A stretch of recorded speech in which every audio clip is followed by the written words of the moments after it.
Le grand dialogue. Sigika Foba. Le grand dialogue de l'émission de débat du studio Tamani sur votre radio. Chaîne Berry. Halud Maundi. Chaîne Berry. Sigika Foba. Le grand dialogue.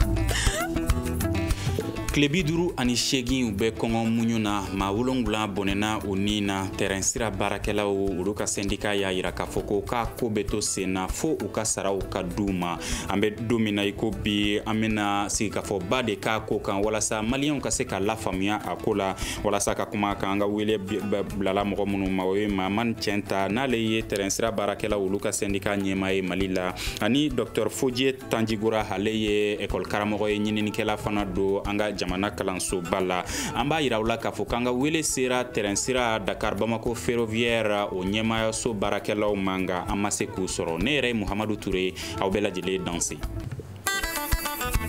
Le grand dialogue. Aywa maman chenta niya kle biduru ani shegin aw be kongo munyuna wala sa aw ka saraw ka saw tege kan ambe domina iko bi akobe bolo jumainde kan Touré mbaw bela jelen fo yani nga don kuma na anga maminu bana a benindo anga foko ala ka hine ula ala ku daro ala ka nema utara ka dema minto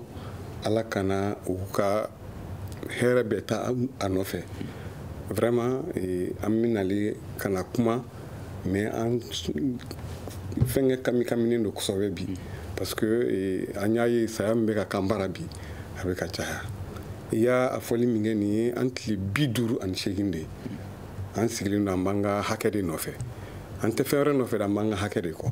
anyo de formali anka ni plateau inkanya anyo kuma ta ka fo mate ben funga siga kan ka fo fo mgo ka famia ka fo ambe ko mu minani dore tere anga hakede to parce que Mali ni Sénégal de ata ka fo 2015 ka toabu ka constitution ya lajo ba lajo dom ya sur machine sabatron de bi au départ en 2003 o ya sur machine moi ani flabe fois man ko machine de ligne am gan flade kumbe mais en 2015 a pe jora fuka toto sabay état du Mali ni état du Sénégal o ya jo o joli kon nana o ya yira ka fo o be ni tobu ke tara o be machine duru nyin kana di période transitoire mo ma o bu joni sarawi kalu woro mo be se ka teme oka ani ara sira yoro minu fana man ubo labe o espéru ka kuma kan mais état yere nana kana constitution kana jo na be fama résiliation de la convention de constitution abe o konnana ka fo barakala ka hake o be respecter anga hake muye o yanga barae oni anga sara wariko to abu talin ko fe tuni état du Mali et état du Sénégal o ye gafe bona be fama ko communiquer conjoint o communiquer conjoint konnana o ya seben ka fo barakelaw ka hake abe duma no yu ka sara fo ka ta se makro wera nalima wa mashika bara fana teknie donc no fora Sénégal ko be ku kam go sara régulièrement anga mawdi te ka on sara la ka fo kam wila nyara matin ta mawlide an wila anye tara ubara kanga dusma kasirula kairula ka fo on sara warite on yira tayi u kana chemno wera la ju tatu ka sara wari anga demayo de tayi minu ban ko sokono. D'accord, aw temena sira mun fe andabe suma sanna Dr Fodje Tanjigura mun famia nin koina bon jenta fo chomna bon yere be tashi black bamba toma ka yira ka fo u fatura ko hake nyini de ka fen fo tiado bon ande la ka nay anga wati temano jati mina grève bo de la ka ka temenga masinima akli be 47 grève la bo dana kalu duruma u ka hake usoro bo grève ka tasi ni yoro mafuka mo boneni na parce que grève de la fenye a labande ka fokiga boneni na hake fenye na ona akilla femindo amanga siminu dronga ngote ni corporation fen be normalement akaka mo ka wuli boka ka kalon parce que ne hakilla ko mi yoro na bibi na ka foko mo ba kalon ba juya do ka se degré de la ne madala tiɲɛ dɔ a bɛ fɔ réseaux sociaux kan a bɛ fɔ kunnafoni gafew la nka k'a fɔ mɔgɔw b'a dɔn yɛrɛ de ko mɔgɔw bɛ ka bɔnɛw ni na u ka hakɛ ɲini na a kunnafoni lakika manda la ni jamana fanba mɔgɔw b'a kalama donc c'est le lieu k'a fɔ bibi na k'a fɔ u b'a la ka sa u ka hakɛ de ɲini kan an b'an ka so cogo si la an k'an sigi k'a lajɛ parce que denbayatigiw de don tiɲɛ yɛrɛ la o yɔrɔnin kɔni na ne b'u soutenir kosɛbɛ. D'accord ayiwa maman Tienta kabini a ko daminɛ na aw ye taabolo jumɛn ni jumɛn de kɛ. A daminɛ kabini kalo ye kabini an ye 2 mois 3 mois kan tɛ ka sara an ye faamaw an wulila ka s'u ma ka ɲɛfɔli kɛ u ye a nana se kalo 6 ma an tilala ka mankan ci an ye conférence kɛ fo ka taa se an taara sira tigɛ an taara ka taa an ka terrain aram dɔ jɔ sira kan a don Bamakɔ bɛ parler de sira mais ministre bɛɛ nana il a fallu qu'an o actionning kɛ dɔrɔn pour que ministre bɛɛ ka na u bɛɛ nana u ko an ma non a ye nin ko in to yen nɔ an b'aw ka sara kɛ Amadou Koita yɛrɛ min ye porte-parole du gouvernement a bɔra a mercredi min dara a kan a bɔra a kuma na a y'i kanto ko cheminot ka sara ni Ala n'a kira sɔnna ma cheminot ka sara bɛ d'u ma ni kalo sara an kɔni an y'an sigi fo ka taa se an bɛ taa grève de la faim na don min na an ma se ka sara an fana ma wuli an wulila an sera bɛɛ ma an taara an ka silamɛ ɲɛmɔgɔw fɛ yen nɔ cercle dɔ bɛ Mali la yen u b'a fɔ a ma ko l'union sacrée an sera u ma n'o ye chrétiens ye n'o ye protestants ye n'o ye le haut conseil islamique an sera nin bɛɛ ma an ni Jean Zerbo sigira ka kuma an ni Cherif Madan Haidara an sigira an kuma na an sera médiateur ma an sera assemblée président ma an sera le président du conseil économique et social maa o maa min bɛ se k'i da don a la fo ka taa se Bamakɔ tigiw ma an sera ninnu bɛɛ ma u bɛɛ k'u da ɲuman don a la pour que an ka hakɛ de don n'i y'a ye anw bɛ wuli ka taa anw ka hakɛ ka taa giribuya ka taa maaw bila u ka na anw ka hakɛ d'a ma o ma fɔ dɛ mais anw y'a kɛ parce que jamana bɛ situation min kɔnɔ an kun t'a fɛ ka ko dɔw kɛ maa nana ye k'a fɔ u ɲɛ tɛ anw na bilen u ɲɛ tɛ anw ka denbaya la bilen gɛlɛya dun de bɛ anw ka denbayaw kɔnɔ parce que anw ka denmisɛnninw tɛ ka taa école la an ka denmisɛnninw tɛ ka dumuni kɛ u tɛ ka taa école la minnu bɛ location u bɛ k'u gɛn ka b'u ka so kɔnɔ n'i taara an ka magasinw lajɛ bi i b'a sɔrɔ ICO ye minnu labɔ u ka so kɔnɔ u ka minɛn tɔni min dir'u ma olu de bɛ yen nɔ olu bɛ k'u dala anw ka wagon ni fɛngɛw de kɔnɔna na o tɛ baarakɛla ma hɔrɔn ye o tɛ baarakɛla ma danbe ye a kɛra i n'a fɔ anw bɛ yɔrɔ min na bi danbe t'anw na an y'a fɔ bɛɛ de ɲɛna bɛɛ k'a fɔ k'an y'a kuma ladogo non an ye min kɛ a ma bali autorité si la an y'a kɛ parce que n'an kun m'o kɛ a bɛ fɔ de ma a laban de don il fallait que an ka nin kɛ pour que autorité fana k'a dɔn fɛn min de bɛ yen an n'u ye kuma na wa an kɛlen k'a kɛ an ka ministre n'o ye Sumana Mori Kulibali ye a y'an wele a ko an ma a ye nin ko in a ye vraiment an y'aw ka kuma mɛn a ye nin dabila an bɛna kalo 1 d'aw ma ni ministre des finances bɛnna o kan an k'a ma monsieur le ministre an b'i fo k'i wale ɲuman dɔn a baraka kalo 1 min filɛ ne k'a fɔ k'i b'a bila ka taa banque la a bila ka taga yen mais an b'i hakilila jigin k'a fɔ baarakɛlaw a tuma na baarakɛlaw ka kalo 10 banque ka juru kalo 10 juru de bɛ baarakɛlaw la n ko n'i ye kalo 1 kɔni bila ka taga yen c'est comme i ye banque de ka juru sara mais baarakɛlaw ka juru sara i ma baarakɛlaw ka wari sara a n'a ma bɛn o fɔlɔ kan an bɔra u tilala k'an wele ka na an bɛnna a nana fɔ an ɲɛna k'u bɛna kalo 2 sara an k'a ma aw bɛɛ y'a kelen ye kalo 10 kalo 9 kalo 10 juru de bɛ baarakɛlaw la parce que u ye juru dɔw ta banque la n'aw y'o kalo 2 bila ka taga yen aw ma fɛn d'u ma monsieur le ministre n ko an bɛ misali la ta Sénégal bɛ yɔrɔ min na bi Sénégal bɛ k'u ka baarakɛlaw bɛɛ sara Sénégal ma fisa ni Mali ye sa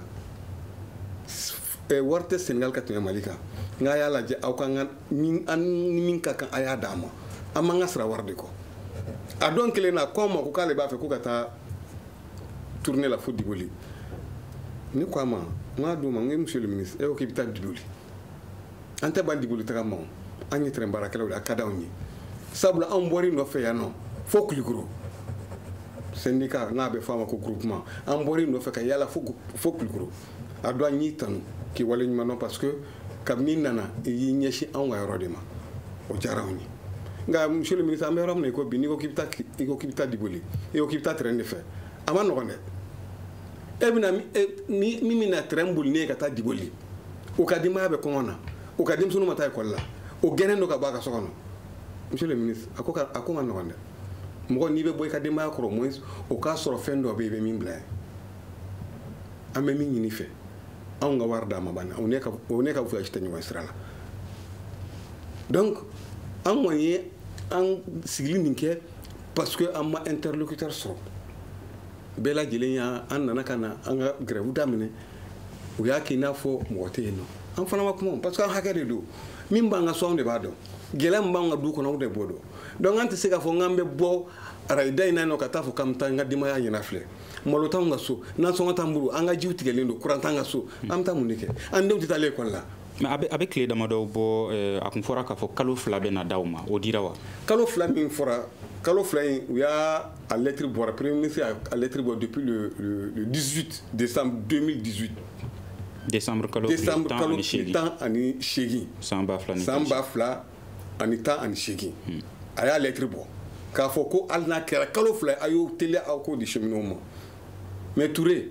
an tora o sigi de la fo ka taa se le 23 janvier de wari nana 1 mois après kalo 1 tɛmɛnen kɔfɛ donc o fana wari min dira u y'a bila ka taa directement banque la banque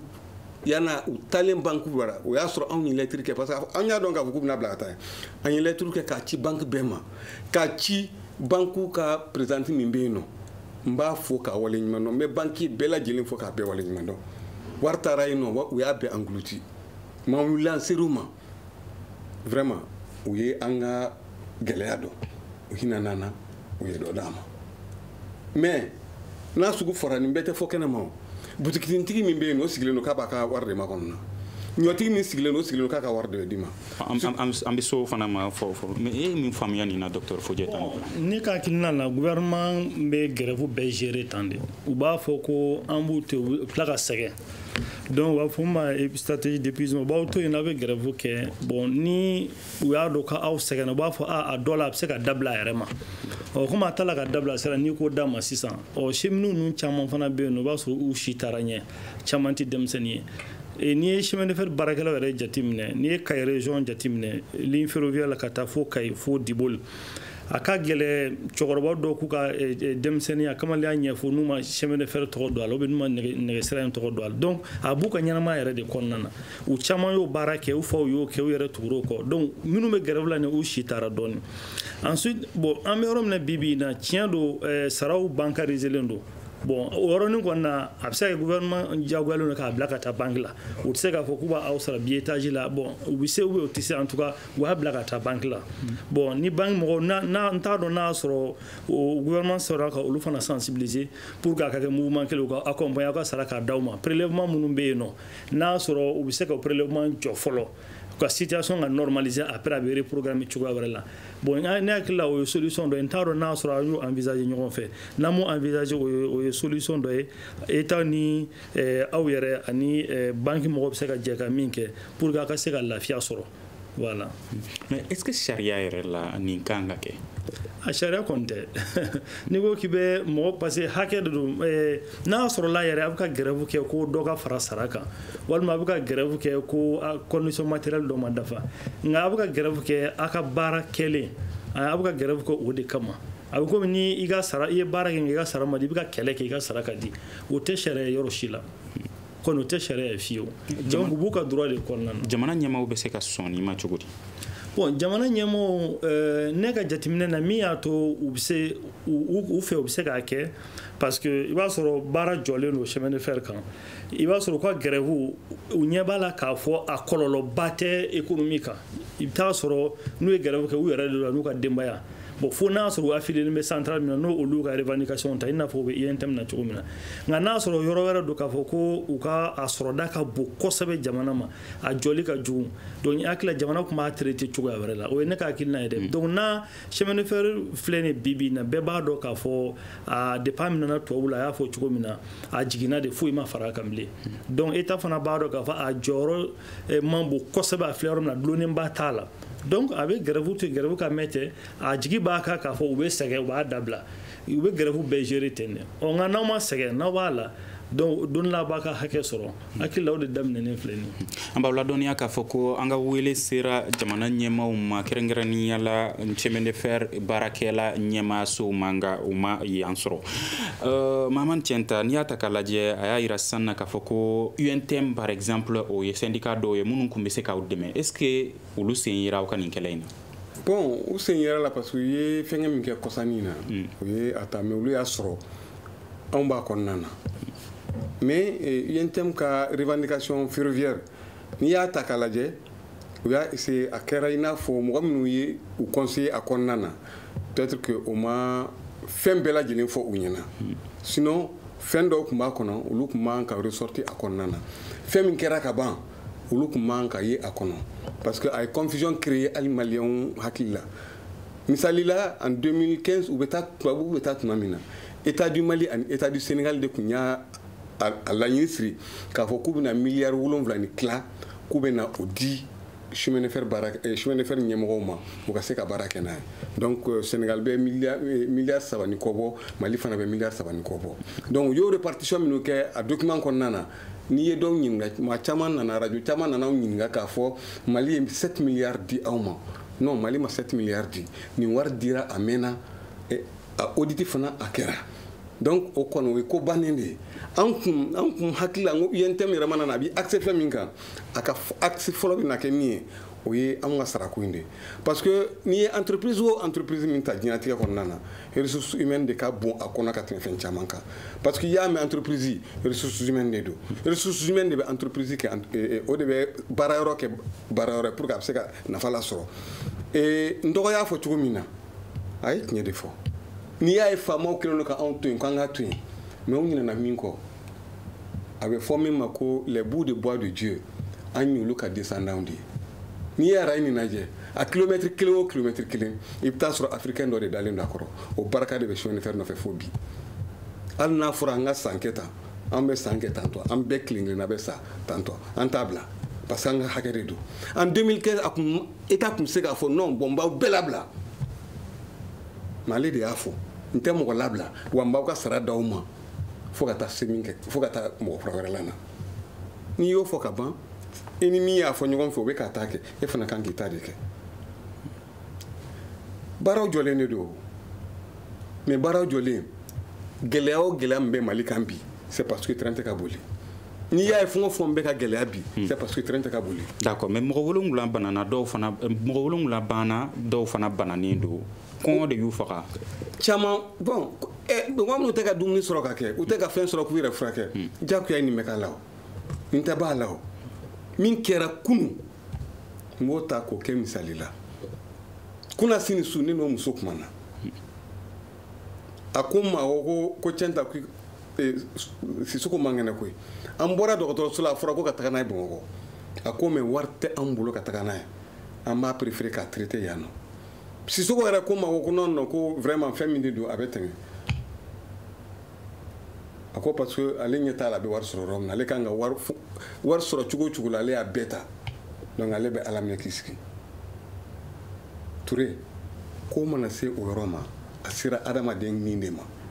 parce que adamaden ka ko bɛɛ y'i ka sara wari de i ka sara wari n'a tigɛrɛ la c'est comme ni Ala ye fiɲɛ min d'i ma Ala y'a tigɛ la quoi saya ye Ala de ta ye saya ye ni ye Ala de ta ye mais n'an ka sara wari tun bɛ d'an ma an tun bɛ saya an b'a siri cogo wɛrɛ la mais bi n'i ye mɔgɔ min ɲininka hali n'i ye banbagatɔw denw ɲininka u b'a fɔ de ah non n'an fa ka sara tun bɛ yen nɔ peut-être an tun bɛ se k'an fa sauver mɔgɔ ɲɛ b'i ka banabagatɔ dalen na i tɛ se ka foyi k'a ye hali ka taa i tɛ se ka foyi k'a ye bɛɛ dun b'a dɔn Bamakɔ bɛ cogo min na bi ni Sisoko kun bɔra Kita ka na Bamakɔ yan Gabriel Touré t'a furakɛ fu koyi Ponge t'a furakɛ fu f'i ka wari de bɔ i mana kɛ maa o maa min f'i ka wari de bɔ donc an ka maa minnu bɛ ka sa u bɛ ka sa o contexte de la Pergo sara o cogo de la ten n'o ye Saka Siribe ye o fana y'a ka président wele k'a fɔ a ye c'est un conducteur de train a ye boli janjan wele ka kuma ni boli janjan ye k'a fɔ a ɲɛna ko ka wari ɲini ka d'a ma Touré ko dɔw de don ni ko mina don a la aw bɛ n bila ɲɛjibɔ la mais jamana ɲɛmaaw ma disposition bila sen kan walasa minnu mana bana olu ka se ka hali furakɛ fu non diɲɛ kɔnɔna na jamana in kɔnɔ maɲumanw bɛ yen kabini anw ye nin grève la fɛn sigi docteur 2 bɛ yen olu bɛ tugulan kɔ anw yɛrɛ ka docteur maison bɛ yen mais a bɛnnen don bi n ka Alayi Touré Alayi Bokum n k'a fo k'a waleɲuman dɔn olu de bɛ anw ka furaw san docteur Cissé à n'importe quelle heure n'an y'a wele n ko nin bɛ yen a bɛ na ale de bɛ na a lajɛ ale de ka conseil kama n'i y'a ye hali bi fɛn caman bɛ ka éviter ninnu ka conseil de don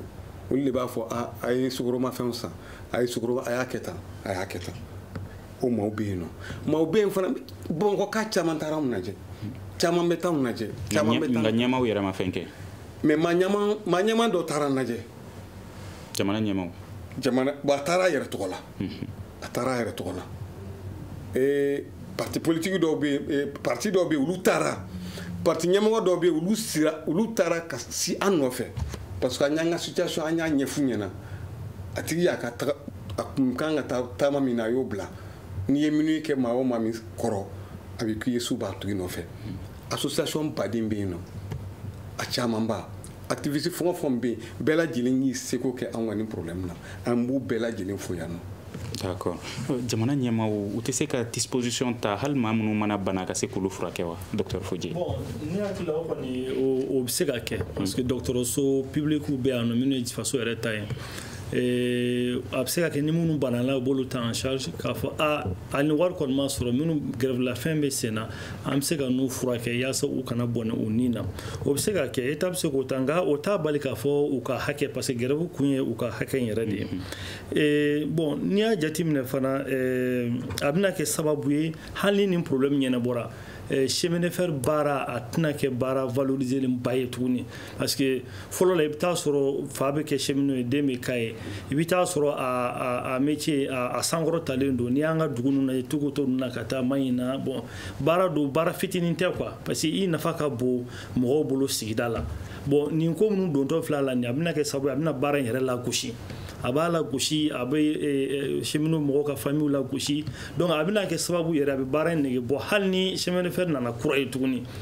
mɔgɔ a tɛ se ka bɔ mɔgɔw hakili la tuguni nin ye fɛn de ye an man kan sigi k'a lajɛ ten ne hakili la a sera yɔrɔ min ma mɔgɔ damadɔ banna ka ban a ka kan u sera diinɛmɔgɔ minnu ma tuguni u sera diinɛmɔgɔ minnu ma ni démarche bɛ se ka kurakuraya vraiment a k'a lajɛ u ka se faamaw ma n'a ko bɛ se ka ta cogo min na pour que grève in ka se ka ban voilà. A y'a jira k'a fɔ fan fila don Mali ani Sénégal ko olu bɛ ka se k'u ka mɔgɔw sara mun de la Sénégal bɛ ka se k'a ta sara Mali tɛ ka se k'a ta sara? Bon o kɔni jaabi tiɲɛ la autorité dɔ bɛ se k'o jaabi parce que ne hakili la constitution kɛ waati i n'a fɔ a y'a fɔ cogo min na u y'u engagé u y'u bolonɔ bila sɛbɛnna k'a fɔ an b'u sara fo ka taa maa kura na bon wɔlɔfɔ bɔ Sénégal bɛ k'u ta k'o cogo la bon gɛlɛya de bɛ Mali kan n'o y'an bali k'a kɛ wa et puis sara wari ninnu a bɛ hakɛ jumɛn na a bɛ arrière minnu bɛ a bɛ taa fo joli la bon a bɛ se ka kɛ a fanga ka bon dɔɔni nka kalo kelen kalo fila fo ka taa se kalo 10 ma bon a ka gɛlɛ k'a fɔ ko u tun tɛ se ka kalo kelen sara walima kalo fila depuis grève daminɛ na donc a tora f'a nana fara ɲɔgɔn kan fo kalo 10 bon munna u tɛ ka se k'a sara ne ma d'a la k'a fɔ ko wari ntanya don parce que grève mana kɛ secteur dɔw la n'u y'a dɔn k'a fɔ ko nafaba b'olu la ko a kɛlen don ka jamana nafasɔrɔ siraw bɛɛ wo geren u bɛ boli joona ka fɛɛrɛ ɲini o na wari bɛ labila cogo a bɛ labila ten donc ne hakili la ko in ma ta a kan ka ta cogo min na ne hakili la gouvernement ma ta o ta cogo de la. D'accord ayiwa Maman Tienta an bɛ don min na i ko bi sara tɛ ka d'aw ma aw bɛ ka balo cogoya di? An bɛ balo de b'an bara an tɛ ka balo la o balo t'an bara bilen o an tɛ se k'a fɔ k'an bɛ ka balo la o maaw de bɛ k'an balo Ture anw ka danbe t'anw na bilen anw yɛrɛ bɔra adamadenya yɛrɛ kɔnɔ bilen ka ban parce que n'a tɛ n'a fɔ an ka taa suyɛni kɛ an ka taa binkani kɛ maa ka fɛn fɔlɔ i ka mun de o y'i ka sara de i b'i denw ladiya ni o de ye i b'i denw ka kaye san n'o de ye i bɛ fini san ka di muso ma n'o de ye i b'i ka kuran sara n'o de ye i b'i ka ji sara n'o de ye i b'i ka location sara n'o de ye n'o tigɛra ka bɔ i la o y'i ka adamadenya tigɛlen don i kɛra mɔgɔlankolon de ye i kɛra a bɛ fɔ min ma ivrogne i kɛra o de ye anw kelen don cheminot kelen don o de ye bi mais an ka ɲɔgɔn hakilila jigin chemin de fer dun an bɛ se ka min fɔ a kɔnɔ bi comme nin y'a fɔ comme ale ye kayika ye chemin de fer Mali ka souveraineté dɔ de don n bɛ se k'a fɔ entreprise fɛn o fɛn bɛ Mali kɔnɔ bi a kelen pe de tolen don Mali ye ani min sɔrɔ colonisateur bolo o man ka kɛ ko ye ko Mali bɛ o ko ta k'a kɛ ko fitinin ye première république Moribo ka tuma na n'i y'a ye gɛlɛya min bɛ Mali kɔnɔ bi gɛlɛya dɔwɛrɛ tɛ o chemin de fer ntanya gɛlɛya de bɛ Mali kɔnɔ bi première république olu y'u basé chemin de fer ka prix de kan pour que ka se ka a bɛ fɔ min ma ko équipri o ka se ka kɛ Mali la o kɔrɔ de ye mun ye n'i ye Sogoro sɔrɔ Kayi 60 i bɛ taa sɔrɔ Aguelok 60 i bɛ taa sɔrɔ Kidali 60 o bɔra chemin de fer ka prix de la a bɛ doni ta ka na minɛnw sɔngɔw bɛ ka kɛ kelen ye sɔngɔw na parce que chemin de fer b'a ta a bɛ donibaw de ta prix dɔgɔmanin na n'i y'a ye Kayikaw sɛgɛnnen don bi dɔwɛrɛ tɛ o parce que chemin de fer tɛ ka boli mais a faamuyalen fana do koy ni y'a lajɛ remarque min bɛ ka boli sira in kan bi mɔgɔ fitinin ka remarque tɛ koy sinon ni y'an dafe jamana nin bɛɛ lajɛ chemin de fer b'a bɛɛ la a bɛ Côte d'Ivoire a bɛ Burkina a bɛ Sénégal tout près olu bɔra ka min kɛ kɔsani na bɛɛ y'a ye m'an ta ɲɛmada mɔgɔ ta ma an ma ɲɛmada anw yɛrɛ de ta ma fanga faamaw k'a dɔn k'a fɔ an fana ye denbayatigiw de ye. donc faamaw tɛ fɛ terrain ka boli bilen ka da kan remorque ninnu o nafa ka bon ma. n'i ye analyse approfondie n'i ye jate bon ka taa se yɔrɔ dɔ ma i b'a fɔ ko sen b'a la dɔɔni sinon n bɔra ka min fɔ terrain ka voyage kelen a b'i ko terrain bɛ 35 35 a b'o wagon de ta ka na n'a ye a b'i ko remorque 35 o de bɛ na siɲɛ kelen ni contrôle b'a la o bɛ n'a jɔ yɔrɔ min na faamaw bɛ se k'o contrôler ka ɲɛ ka tɛmɛ mobile t'a kan parce que n'a sirila ka bɔ port de Dakar la a tɛ fɔ ni fo Bamakɔ yan nɔ mais ni mobile baw de don fɛn caman bɛ se ka kala sira la donc n tɛna n da don o kuma kɔnɔna na parce que an bɛ yɔrɔ min na bi an b'an ka sarako de makasili la an b'o de nɔfɛ ni faamaw nana ka na d'anw ma problème si tɛ anw bala anw tɛ si ye mais an fana ma datugu dɛ k'a fɔ k'an ko an datugulen de don non adamaden anw ye maliyɛn de ye n'an wuli an ka hakɛ nɔfɛ an tɛ se ka taa a fɔ ivoirien ye an tɛ se ka taa fɔ ivoire président ye an t'a fɔ Sénégal président ye an t'a fɔ Burkina président ye an b'a fɔ Mali président de ye. ale yɛrɛ ko cogo di a ko la a ma kuma aw fɛ anw resura fo Kuluba maaw bɛ yen olu y'an hinɛ minɛ k'a fɔ k'a ta kalama a b'a kalama parce que ko a kuma las'a ma. mais an n'aw ma kuma fɔlɔ. an n'aw ma kuma mais ni nin sugu sera nin na ale de lahidu caman ta Kayi an bɛ Kayikaw ka baara de la anw kɛra Kayika ye parce que chemin de fer bɛ yɔrɔ min na bi chemin de fer ye fɛn bɛɛ d'anw ma adamaden jamanatigi mun ka di jamanaden ye i sigi n'a ka kuma n'i y'a fɔ a ka kuma kɔnɔ k'i b'a sɔrɔ a wari de t'u bolo hali bololankolon hali ni dɔrɔmɛ kelen tɛ e t'a bolo an y'an ka nisɔngoya yira mun b'u bali u ka n'u sigi an ka kuma mun b'u bali u ka n'u sigi bon nin de bɛ anw bolo an tɛ se ka tɛmɛ nin kan nin de bɛ anw bolo a y'a kɛ tan tɔ a y'a kɛ tan a y'a kɛ tan a y'a kɛ tan fɛn dɔ bɛ yen nɔ wari t'o di mɔgɔ ma foyi t'o di mɔgɔ ma a bɛ mɔgɔ dusu faga kumakan duman dɔrɔn mais ka an ye tentɔ k'a k'i n'a fɔ a ninnu bɛ yɔrɔ min na nin ye fali sara saba foyi tɛ c'est comme si anw tɛ maliyɛn ye an ye apatridiw de ye an tɛ se ka so de ma. u y'a yira k'u bɛna kalo 3 d'aw ma o ko bɛ bolo jumɛn kan. u y'a fɔ k'u bɛna kalo 3 d'a ma a papier filɛ an bolo nin a signera le 12. nin kalo in tile 12 kunna sini mais bamananw ka kuma de don quoi fɛn min kɛra ka tɛmɛ i b'i hakilila t'u la dɛ dɔ in fana kɛra le 18 o dira an ma an y'a lettre sɔrɔ premier ministre ka lettre an y'a copie sɔrɔ le 18 mais 23 c'est le 23 que an taara an bolo d'a kan an b'a la de 18 décembre 23 janvier an b'a la de deli ala ka faamaw sɔn hakili ɲuman na denbayaw tɔɔrɔlen de don nin kalo 3 min fɔlen filɛ n'u sera k'a d'an ma hali sini a ka d'anw ye nin tɛ foyi nin ye ça fait 500 millions 500 et poussière de millions o tɛ foyi ye Mali budget la. donc aw yɛrɛ ye mɔgɔ 496 de wɔɔrɔ dɔw bɔra a la retraités bɔra a la ani minnu banbagatɔ fana minnu banna olu fana bɛ bɔ a la. donc aw ka juru in a bɛɛ lajɛlen bɛ taa joli ɲɔgɔn? a bɛɛ lajɛlen kun ye 1 milliard à peu près 1 milliard 600 comme o bɔra ka kalo 2 fana sara la o fana bɛ bɔ a la o dun ye 1 million ça fait 175 millions à peu près ma salaire par mois. d'accord miliyari 1 ani miliyɔn damadɔ jamana ɲɛmaa tɛ se k'o di bi yan. bon jamana ɲɛmaa bɛ se k'o di bon n y'a fɔ cogo min na comme grève la grève bɛ komi kɛlɛ de don donc a fɔ ma rapport de force donc kɛlɛ de don maintenant gouvernement ka jate la u bɛ grève bɛɛ gérer ten de hali NTM ka grève ba min tɛmɛna u y'a to yen k'a lajɛ fɔlɔ a bɛna kɛ cogo min na bon n y'a dɔn a bɛ komi o da ma diya u la kosɛbɛ hali ni kuma ma fɔlɔ donc u tun ye filanan bolo da u y'a ye k'a fɔ u tɛ se ka bɛn donc u ye solution ɲini a la donc u ye cheminots ta kɛra cogo min na o cogo kelen de don u y'a essayer k'u to u kɔnɔ peut-être kalo 1 a bɛ dabila kalo 2 a bɛ dabila bon comme a t'a la ka dabila sa mais ne kun ka jateminɛ na a wari kundama ka bon kosɛbɛ mais a ka jateminɛ na sisan a tɛ miliyari 1 bɔ bilen n'i y'a jateminɛ donc ne kɔni tun bɛ solution min ɲini minnu bɛna sara sisan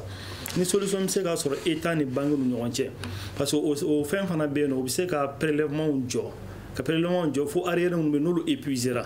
Donc c'est vrai que l'État se ka taxi minnu bɛ da o kan État bɛ se k'o ta n'i ka prélèvement jɔra normalement taxi dɔw bɛ da kan parce que a jɔra prélèvement jɔra a bɛ tila ka rééchelonner ni u ni banques cɛ ni État yɛrɛ bɛ se k'o sɔrɔ pour que sara minnu mana kɛ aw k'o dafalen sɔrɔ fɛn kana bɔ a la aw ka se ka aw redresser ka ɲɛ fɔlɔ après prélèvement bɛ tila ka reprogrammer n'a tila o solution dɔ ye bon u bɛ se ka min envisager n'u ni État sigira ka kuma. Voilà. Chemin de fer para lawulili ko kura ye est-ce que fana tɛ se ka kɛ fɛɛrɛ dɔ ye walasa u ka saraw ka se ka sɔrɔ o de fɛɛrɛ laban yɛrɛ o de kanulen don kosɛbɛ yɛrɛ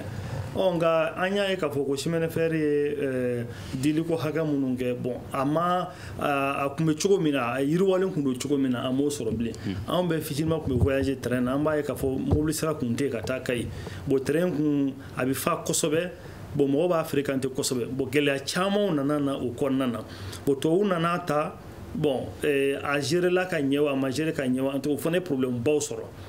donc ni an sera ka terrain sira matarafa sisan adamadenw n'u bolofɛnw ka se ka doni ka taa ka na a bɛ baara créer kura ye tugun et puis a bɛ dumunifɛnw a bɛ dɔ bɔ olu sɔngɔ la parce que sirantanya de bɛ ka dɔ fara olu sɔngɔ kan donc ni a lakurayara tuguni o de ye solution je crois que cheminots yɛrɛ b'o de kanu a ka lakuraya tuguni u ka baara ka k'u ta ye o tɛ ka sɔn o de ma non bon u y'o boloda parce que administrateur kura nana Kibili Touré a nana a ye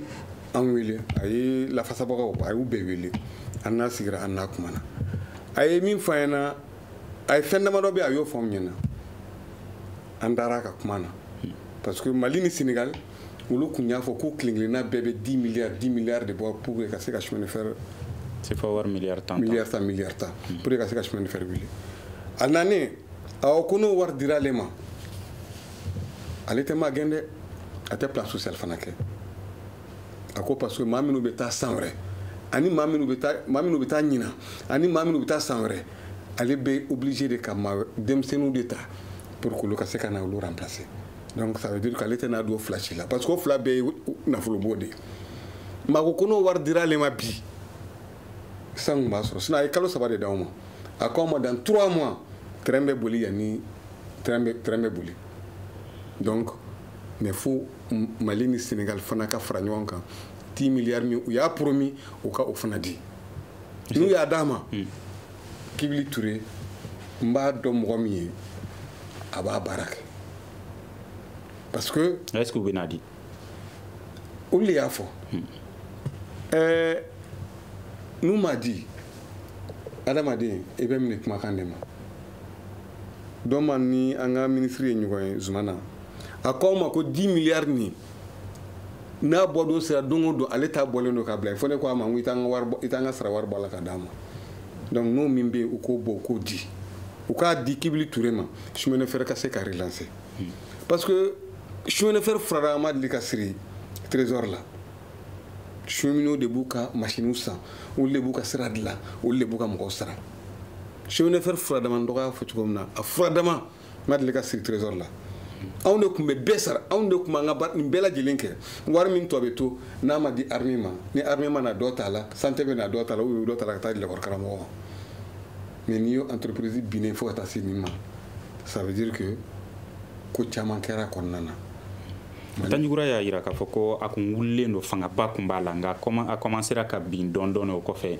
fɛɛrɛ fɛn fɛn taara walasa a ka se ka wuli tuguni a ma se ka wuli bilen mun de bɛ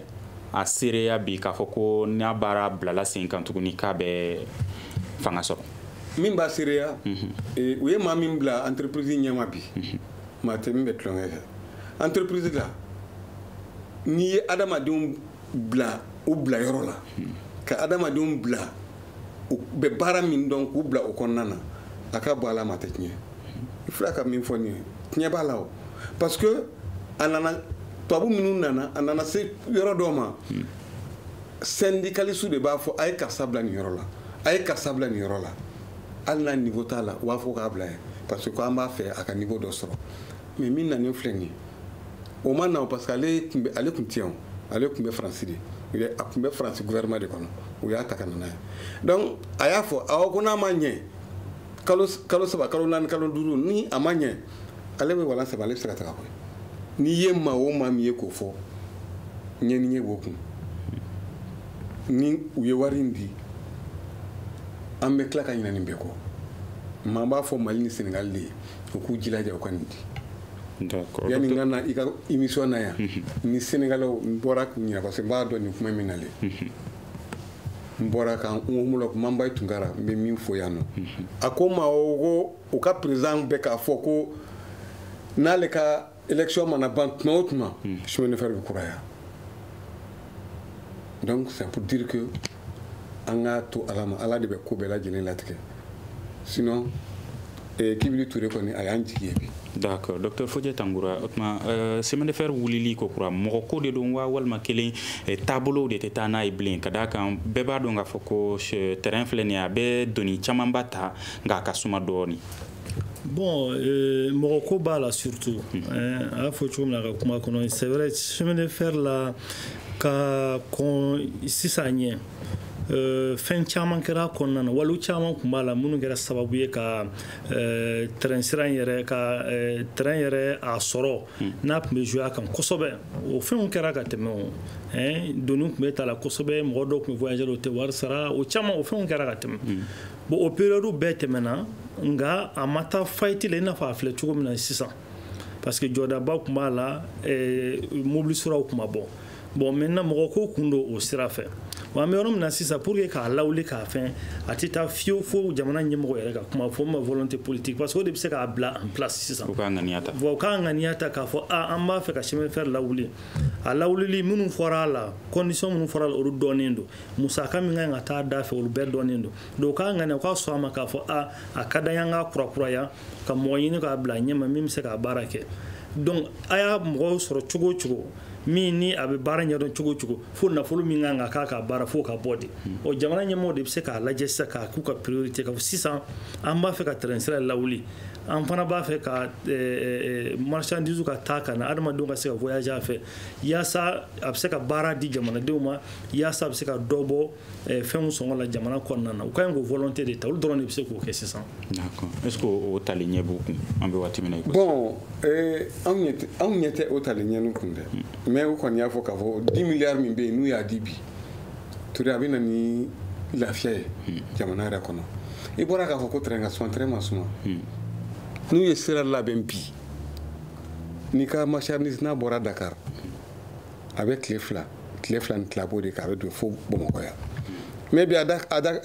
camion baw tun b'a na a bɛ une semaine de kɛ ni sera Diboli fɔra embouteillage min bɛ yen Ala de b'a dɔn ni sera Kati fana embouteillage min bɛ yen Ala de b'a dɔn donc camion dɔw bɛ bɔ yen nɔ il peut faire 15 jours ka bɔ Dakar ka se Bamakɔ yan nɔ terrain ta dun t'o ye o terrain ka teli a bɛ yɔrɔ min bi a ka teli ni mobili ye ni a bɛ na ni produit o produit min ye a bɛɛ prix bɛ jigin donc adamadenw fana bɛ fɛnw sɔrɔ nɔgɔya la yan nɔ a bɛ a permet fana baarakɛyɔrɔ min de don ale de bɛ se ka jama caman labaara parce que yanni construction ka na ma 3000 personnes ma ba saba o de tun bɛ ka baara kɛ chemin de fer la o y'a ye minnu ma greffer a la i n'a fɔ minnu bɛ feere kɛ gardaw la ni minnu bɛ taa terrain tun bɛ ka feereli ni fɛngɛw kɛ nin bɛɛ lajɛlen a économie a ye a wari sɔrɔ da a b'a lawuli sanfɛ kosɛbɛ yɛrɛ de mais bi n'i taara o garo kelen-kelenna lajɛ bi a kelen don tumo de a nana ni mun ye denmisɛnnin minnu kan ka baara minnu kɛ garow kɔnɔna na olu bɛɛ bɛ k'a fɔ de k'u bɛ yɛlɛ ba sanfɛ u b'a fɔ k'u bɛ désert tigɛ a nana ni o b'a fɔ ka taa tunga na a nana ni o de ye sinon ni terrain fana bɛ boli la n b'a fɔ n ko tungana taga tɛ yen dɛ mais i tɛ bafula bɛ ka caman ye k'a fɔ k'u bɛ taga yen nɔ mais n'i y'u ye bi k'a fɔ k'olu bɛ taa kɔfɛla la c'est parce que u tɛ ka baara sɔrɔ nin yɔrɔ min. mais n'i y'a ta k'a lajɛ problème yɛrɛ ye jumɛn ye de terrain de tɛ yen wa sira de man ɲi wa walima kelen a si yɛrɛ de tɛ yen bilen. Touré a si de a terrain de tɛ yen parce que fɛn min de don depuis 2014 an ye nin kule de kɛ anw ye nin kule kɛ koyi mɔgɔ bɛna fɔ cheminot tun bɛ yen mais cheminot ye mun de kɛ an ye kule la koyi an kulela fo syndicat minnu y'a dɔn k'a fɔ ko gɛlɛya bɛ nalen an farala ɲɔgɔn kan ka kɛ groupement n'a bɛ fɔ ma le groupement des syndicats et associations des cheminots du Mali cheminots y'a ye natɔla ye mais tubabu de tun bɛ yen tubabu fana a b'a ka hakɛ de ɲini pour que ale k'a ka hakɛ sɔrɔ u b'a fɔ min ma ko aw bɛ mɔgɔw fara de pour que ka se k'i ka hakɛ sɔrɔ tubabu y'an fara de u ye wari bonda dayɛlɛ dɔ in ye o ka sɔrɔ ka anw tɔw gosi dɔ jumɛn syndicat min ka d'u ye ko a b'a fɔ min ma syndicat de direction donc gɛlɛya min bɛ yen olu tɛ se k'o fɔ tuguni anw de tun bɛ k'a fɔ a ye taa sira dilan a ye taa an ka machine labɛn a ye pièce de rechange san anw kɛra u juguw de ye n'an kɛra u juguw ye an ka maa o maa min bɛ yen n'a ma mite o y'a gɛn ne yɛrɛ min filɛ kuma na nin o ye ne gɛn u ye n licencié pendant 12 mois parce que n kariyara k'a fɔ tubabuw ɲɛna n ko n'aw ma sira dilan chemin de fer bɛ jɔ n'aw ma machine n'aw ma entretien kɛ ka ɲɛ a bɛ jɔ n'aw ma pièce de rechange kɛ a bɛ jɔ parce que kabini n nana sa n fɛ 37 ans n bɛ chemin de fer kɔnɔna na n tɛ dɔwɛrɛ foyi dɔn san 37 n bɛ chemin de fer kɔnɔ n tɛ dɔwɛrɛ foyi dɔn terrain dilan kɔ n tɛ dɔwɛrɛ foyi dɔn terrain kunkolo dilan kɔ donc ko o ko n b'a la n ye ko o ko min sɔrɔ a kɔnɔna na chemin de fer de y'a bɛɛ di ne ma n ye kalan o kalan min k'a kɔnɔ Mali kɔnɔ o Mali kɔ kan chemin de fer de y'a bɛɛ di yan donc n tɛ se ka chemin de fer ye a b'o gɛlɛya kɔnɔ ko n bɛ n da tu a kan. D'accord Dr Fodje Tandigoya nin bɛ ɲɛsigibaliya kɔlɔlɔw ye wa? Oui, an bɛ se ka fɔ nin ye ɲɛsigibaliya kɔlɔlɔ ye parce que problème a y'a fɔ cogo min na u y'a natɔ ye bon a mɔgɔw sigi k'a lajɛ bibi na hakila a samana ka s'a dan na fo kana se grève de la faim ma fo mɔgɔw ni bɛ ka to a da fɛ bon en prévision ba ma kɛ parce que depuis waati min na dira tubabu ma an bɛɛ b'a kalama yan nɔ k'a fɔ hali k'a to tubabu bolo ni gɛlɛya de tun don mais tubabu bolo tun bɛ k'a supporter mais tiɲɛ na tun ka gɛlɛn bon pour état fana b'a dɔn k'a fɔ n'a ye a récupérer ani Sénégal k'a fɔ a tɛ se ka wuli ten tɔ fo investissement ba de ka k'a la bon o layiduw taara bon mais layidu ninnu taara ani bi cɛ a mɛnna donc en investissement min kan ka kɛ k'a lawuli o ma kɛ pour layidu min taara n'o ye plan social pour que k'u accompagner pour que u ka se k'u ka saraw sɔrɔ o fana ma kɛ o cogo la Mali yan fan fɛ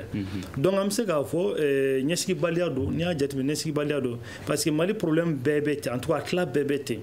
a bɛ to fo a ka se a dan hun na tuma min na an bɛ sɔrɔ ka wuli ka solution ɲini a na donc hakili la cheminots ka grève kɔni y'a selen de y'a dan na. Donc état kan ka réagir en fleur na bibina pour que mo wɛrɛ kana bɔn ni na. Alors bi jaabi bɛ se ka kɛ mun de ye walasa ka fɛɛrɛ sɔrɔ nin ko in na? Bon jaabi bɛ se ka mais d'abord a ye wari minnu fɔ minnu kan ka sara wa kalo sara minnu bɛ retard la halisa u ka continuer k'olu sara. Ensuite ne y'a fɔ cogo min na n ka kuma kɔnɔna n t'a dɔn n'a y'a sɔrɔ u ye banque associée la solution ka sɔrɔ ni prélèvement bɛ yen nɔ prélèvement ka jɔ fɔlɔ a bɛ fɔ o ma ka surseoir a ka jɔ fɔlɔ yaasa u ka nakiliw a bɛ se ka kɛ kalo damadɔ a bɛ jɔ fɔlɔ n'o tɛ juru bɛ mɔgɔ la i ye wari bila ka taa banque la o kɔni banque b'a ta de donc u bɛ se ka banque associée la cogo dɔ kan u ka solution dɔw sɔrɔ u ka prélèvement ka jɔ fɔlɔ pour que u ka se ka stabiliser. Donc au bas là ensuite u ka lajɛ u ka investir 10 milliards min fɔra des deux côtés u ka essayer k'o bila en place pour que chemin de fer ka démarrer. D'accord weleweleda jumɛn b'aw bolo? Weleweleda min bɛ n bolo o ye ka taa jamana ɲɛmɔgɔw de ma u k'a dɔn k'a fɔ ko vraiment an ye denbatigiw de ye a man di mɔgɔ si ye i ka bɔ i ka so ka n'i da i la nɛnɛ soso ka n'i da o kɔnɔna na k'i denw to yen k'i musow to yen a man di adamaden si ye mais mun de b'o kɛ gɛlɛya de don mun de b'a kɛ parce que an t'a fɛ k'an ka den an fa tɔgɔma n'an ba tɔgɔma an natɔ so kɔnɔ olu ka boli k'an kunbɛn ko ba dɔrɔmɛ di ne ma i k'a fa ɲɛna dɔrɔmɛ t'i kun a maloya ka bon an t'a fɛ an ka sigi o kɛnɛ de kan c'est pourquoi an y'a préféré ka bɔ yen nɔ ka na da araye kɔnɔ pour que an bɛ maa minnu ka mara kɔnɔ bi u k'a dɔn k'a fɔ vraiment gɛlɛya bɛ cheminot kan an bɛ u deli ka segin ka alaba in k'a deli entreprise bɛ gɛlɛya min kɔnɔ fana maabaw bɛ jamana in kɔnɔ u ka dugawu k'an ye pour que entreprise bɛ se ka bɔ nin dingɛ kɔnɔ cogo min na an bɛ bɛɛ lajɛlen fo. D'accord an bɛ foli lase an ka maa welelenw ma Mamani Cɛnta n'ale ye terrain sira baarakɛlaw ka syndicat ɲɛmaa ye Dr Fodje Tandigoya ale école karamɔgɔ ye ɲininikɛla don an ka sanfɛ kalansoba la an b'a yira u la tuguni k'a fɔ ko an ye wele sera terrain sira baarakɛso ɲɛmaa mɔgɔw ma walasa u ka se ka na ɲɛfɔli k'an ɲɛna nka u ma na an ka nɛgɛso karafe la Mamadi Keita jaw labɛnba Peting Jara ne yɛrɛ ye Muhamadu Ture aw kan bɛ sini sigi ka fɔ ba kɛnɛ kan tuguni. Le grand dialogue. Sigi Kafoba. Le grand dialogue de l'émission de débat du studio Tamani sur votre radio. Shenni Beri. Halud Maundi. Shenni Beri. Sigi Kafoba.